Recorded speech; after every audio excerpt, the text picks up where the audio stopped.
سهار چې مې څنګه فیسبوک پرانیست د جلال آباد ښار له چاودنې خبر شو. ورپسې مې د یو ښایسته ماشوم عکس ولید چې په همدې چاودنه کې ژوند بایللی و. ځینې تصویرو کې ډېر تاثیر وي. د دې نالیدلي ماشوم تصویر مې له زړه داسې لاسونه چاپېر کړل چې نفس مې قید شو. هیڅ نه پوهېدم څه وکړم. د ماشوم خاطر جان تصویر مې پورته کړ. 2-3 کرښې مې ورسره ولیکلې خو بیرته مې لرې کړ. ما ویل هسې نه پلار او یا کوم بل خواخوږی یو وخت زما پر وال وویني او زړه یې څړیکې وکړي. د دې ماشوم یاد رانه نه لرې کېږي. مجبور یې کړم چې په یو نظم کې یې ثبت کړم. دا ماشوم په هدیره کې نن تنها دی. دا ماشوم په هدیره کې نن تنها دی. دا ماشوم کوي خپل مور ته آوازونه. دا ماشوم وای د اختر جامې مې څه شوې، په سپین رخ کې مو راوپیچل هډونه. دا ماشوم په هدیره کې نن تنها دی. دا ماشوم وای منګولې مې سرې شوي، خو د نکریزو شیرین وږم ترېنه نځي. دا ماشوم وای منګولې مې سرې شوي، خو د نکریزو شیرین وږم ترېنه نځي. دا خو وینې دي مورجانې ورته ګوره،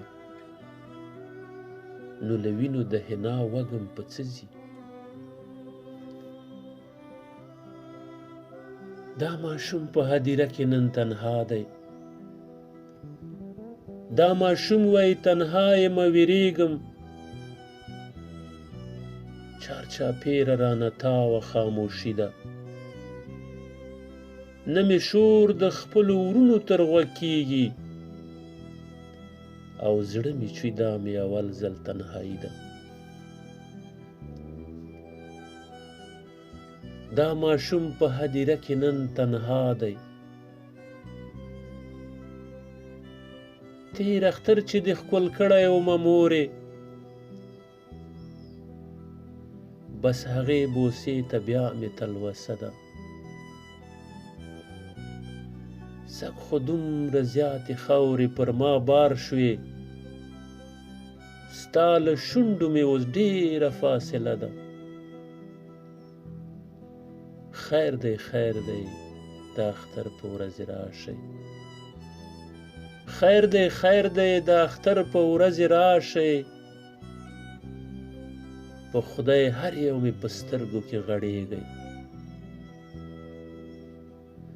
زه درتلم خو هسې نه بیا مې څوک مړ کړي، همدا تاسې به بیا راته ژړېږئ.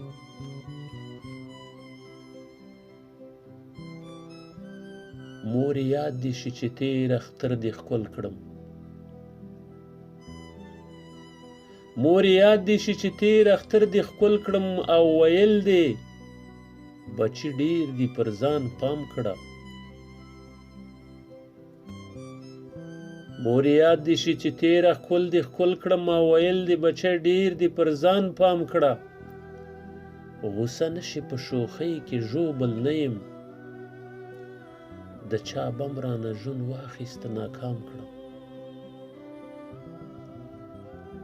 دا ماشوم په هدیره کې نن تنها دی. دا نو څنګه غټ سړي ماشومان وژني، دا نو څنګه غټ سړي ماشومان وژني، پر واړه مرغه ښکاري هم ګزار نه کا. په دې پوچو ککریو کې څه دي، د دې خرو لکه چې هیڅ عقل کار نه کا. دا ماشوم په هدیره کې نن تنها دی. پلاره برق شته او که کور کې تروږمۍ ده، دلته ګوره زما ګور کې تروږمۍ ده. څو ډیوې مې د مزار له پاسه کېږده، څو ډیوې مې د مزار له پاسه کېږده. زما دې کوچني کور کې تروږمۍ ده، زما دې کوچني کور کې تروږمۍ ده.